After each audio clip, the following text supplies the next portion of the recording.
Ready to make another spoil board? Then stick around because that's what we're doing today.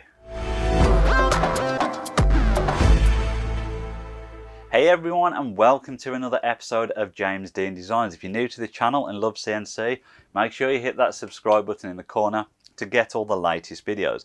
In today's episode I'm going to be building a spoil board for the PROVerXL 4030, now upgraded to a 6060. Ever since I installed the aluminium bed on this, I knew I needed to make a spoil board for it. I've just been getting by clamping a piece of MDF down to it and working on top of that, but it's not great because, well, one, I can't use the tracks in the aluminium bed, and it's also not being surfaced, so yeah, it's just not giving me great results. But the reason I've been holding off is I wasn't sure on the best method to take in terms of getting a spoil board for this machine done. Now, when you're doing a spoil board, there are different options. For example, on the 3018 Pro, we utilise the tracks in the aluminium bed by having a single piece of MDF on top with slots cut in either side. Equally, with the 4040XE and the original 4030 PROVerXL, we utilise an MFT style spoil board. That's where you have lots of holes in the spoil board to be able to take threaded inserts, use cam lock systems, that type of thing. Now, as this already has an aluminium bed with the slots, I think I'm going to utilise that the most, and because I want to be able to, use those tracks to clamp things down with. So the approach I'm going to be taking today is kind of a strip spoil board approach. We're going to cut some MDF strips similar to this. There are, roughly the space of so many tracks across the spoil board itself. Stick them down. That will then allow us to be able to surface the spoil board and tram the spindle in a little bit later. Now, I need to say I've never done this type of spoil board before, so it is a bit of an experiment for me as well. Hopefully it's all going to go well. But the other thing that's pushed me down this route as well is, if you remember, when I changed the bed over to the aluminium, I had a big piece of MDF left over, which essentially was the original bed. Now, given the prices of wooden materials at the moment, it makes sense to recycle that piece of MDF and use that as the new spoil board. What I'm also going to do is put a straight edge down the side of the spoil board, so that if ever I need to square things up, I've got a solid straight edge to be able to just push them up to, as opposed to trying to line everything up manually or putting some sort of grid system on. So again, a bit of a different approach to what we've done previously. But the first thing to do is get this piece of MDF cut up to the right sizes I need for that bed. So let's move on and get that done now. So we've got the table saw set up. The first thing we're going to do is cut off the old holes from where it was fixed to the bed. We're then going to cut this down to a length of 615 millimeters, which is about the cutting area on the bed itself. You never want to go over because we'll need to surface it later. Then we're going to cut 2 strips of 65 mil and 5 strips at 90 millimeters, which will give us everything that we need. So mask on, safety glasses on, let's get started.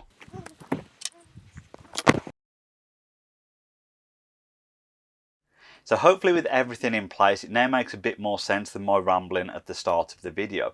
Effectively, we've got multiple spoil boards with the slots down the middle. I've rounded the edges off as well, just so that it makes it a bit softer without leaving sharp corners. And we've still got all the T-tracks to use this traditional style of clamp. Hopefully you can see what I mean as well about putting pieces of T-track in between these. If you don't have an aluminium bed, you can just slot them in between, again allowing you to use these type of clamps.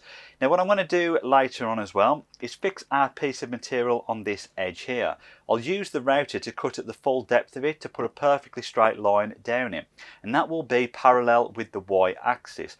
What that means then is when I press any piece of material up against that, it will be perfectly square to the bed. Now, at this point, I could just use blue tape and CA glue to hold all this down. The thing is, with how thick this piece of material is, it's probably going to last me quite a while, and I don't want to run the risk of the glue coming loose on the tape or the CA glue itself. So what I'm going to probably try and do is sink some bolts in quite deep into this material, one at the front, one at the back, into the T-slots on the front of this, and then again on the back to hold it down. It's just going to give it a bit more longevity than using the tape and CA glue. So having taken a look at the layout for the Sainsmart Spoilboard, you've got a couple of options. Now the two that I quickly focused on is one to utilise 5 of the T-tracks and one to utilise 7 of the T-tracks. Now me personally, I'll probably go for the 5 layout because it's just a little bit easier in the amount of wood that you need to cut. So for the 5 layout, you need 2 pieces at 55mm wide and 4 pieces at 110mm wide. Now if you're going for the 7-track option, you need 2 pieces cut at 55mm, 4 pieces cut at 66mm and 2 pieces cut at 80mm. Now in saying that, I'm doing all this from measurements. I don't actually have the board. So if anybody else comes up with a better layout or better options, or those measurements don't quite work right, comment down below and I can make sure that comment is pinned higher up, or update the description in the video to make sure everyone's got the correct measurements. But all being well, they should work depending on what option you pick. So to hold the pieces down, we're going to be using some M5 T-nuts with some M5 bolts. These are 8mm long. I'll push the bolt through the hole, obviously came to sunk here, and then put the T-nut on the top. Now when we flip this over, they should go into the grooves nice and easily. And then we just bring the Allen bolt in, tighten them up quickly. And that's nice and solid now. I'm going to put this back in the correct place and do the rest and finish the board off. So that's all fixed down, it's nice and solid, it's not going anywhere, and I'm loving the way it is looking.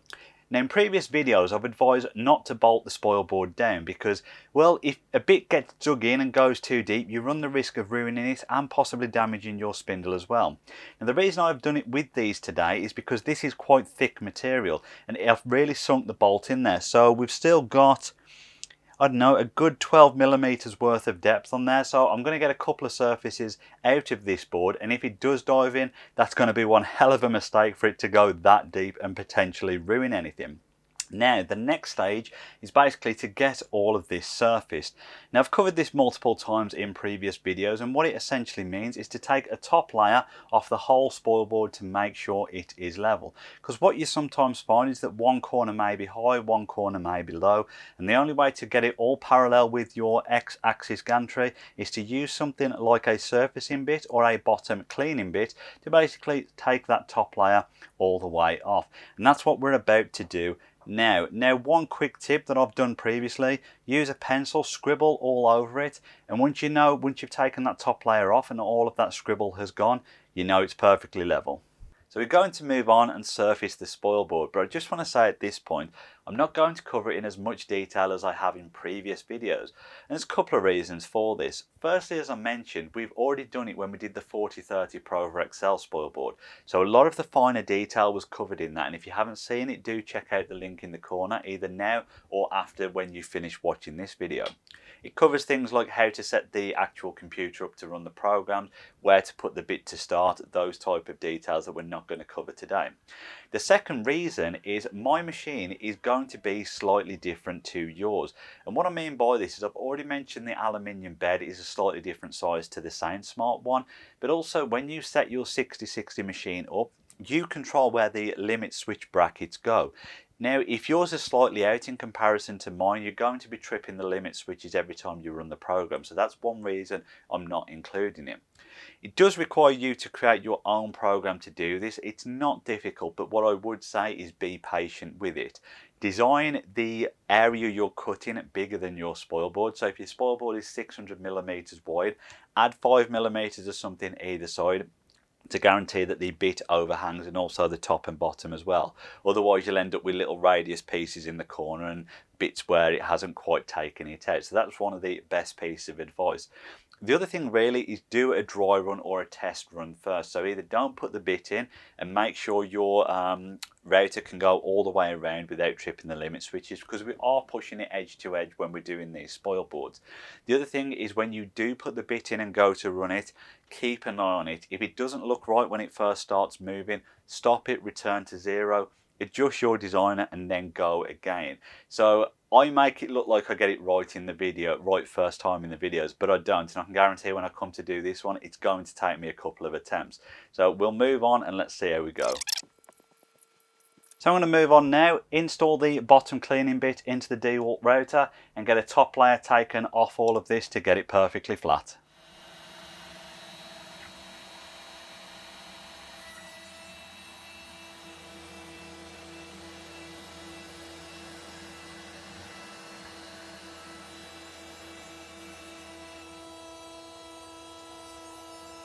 So I ended up taking 1mm off the top of the bed. These three corners were not that bad, but this bottom right one was about 0.9mm lower than everything else. So I ended up taking 1mm off to ensure it covered every part of the bed. Now the camera can't quite pick this up, so I'll show a close-up, but there is significant tramming on the bed. Now my general rule of thumb is that if you can run your finger over it and you don't feel it, then it's okay, but I can feel these ridges. So what I'm going to do is bring in my tramming jig, get that set up on the router and tram that in as best as I can. Then I'm probably going to take another 0.1 or 0.2mm off the top of the surface to get rid of all these tramming marks and just clean the bed up a little bit more. So the tram lines are going into the bed to the bottom left, and that is exactly indicated by the tramming jig. It touches on the right hand side, but as we spin it round to the left hand side, there's probably 1mm gap, maybe a little bit more on this side. So it just confirms that it definitely is going into the bottom left. So essentially what we need to do is straighten this spindle up to counteract it, bring the top to the right and the bottom to the left, and that will just make it more perpendicular with the x-axis. So we're going to get that done now.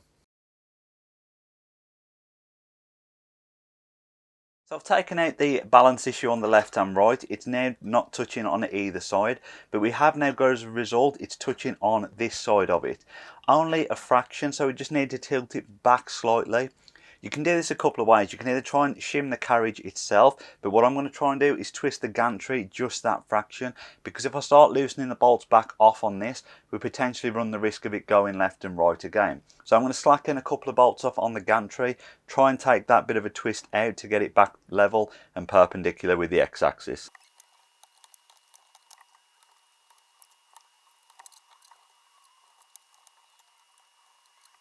So I've trammed that all in now. I've just refitted the surfacing bit, and then I'm going to put the dust shoe on shortly.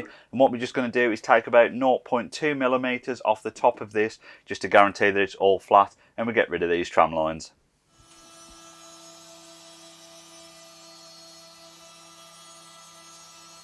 So with another surfacing pass done now, this has come up brilliant. If I put a side by side up on screen of how it was before versus how it is now, you can clearly see the difference in doing that tramming and the results that you get.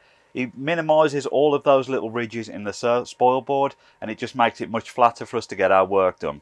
I'm now going to move on and see how I'm going to fit this piece of strip down the side here that I was on about to get that solid straight edge. Now what I want to do is to be able to remove it off if I need to use the maximum width of the bed. So I'm going to figure out a way to be able to keep it in place to cut that edge, but almost have it pinned so that I can take it out and put it back in whenever I need. So the way I've decided to do this is using a locator pin type setup. What I've done is clamped it in place initially. I'm going to drill 3 holes through it and put a couple of dowels in place. Then once they're glued into the top piece, we can essentially remove that, place it back in, and they will act as locator pins to keep it in place. Obviously I will also cut that straight edge as well to guarantee that this is parallel with the y-axis.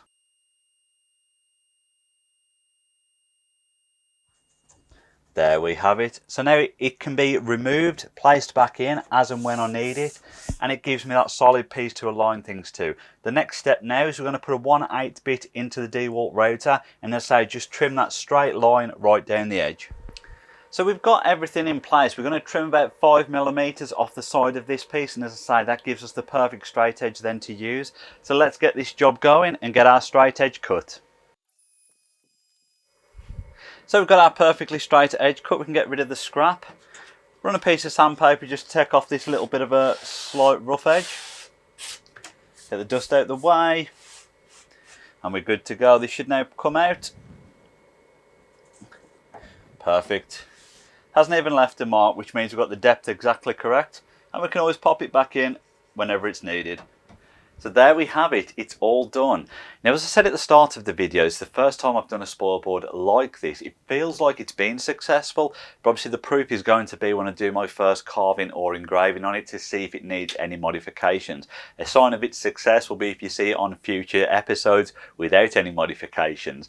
Now, speaking of modifications, one thing I was considering with this is instead of doing one straight edge, doing it as a 90-degree piece, and I may still add this on in future and do a cutout so I've got a nice square corner to put things in.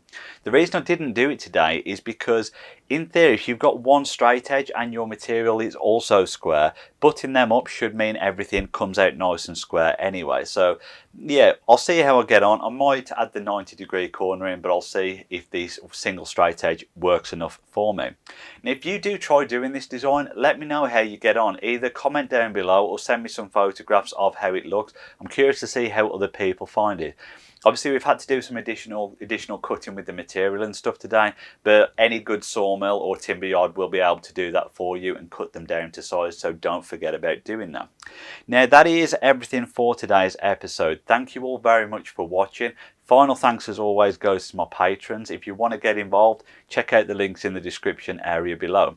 I'll see everyone on the next episode.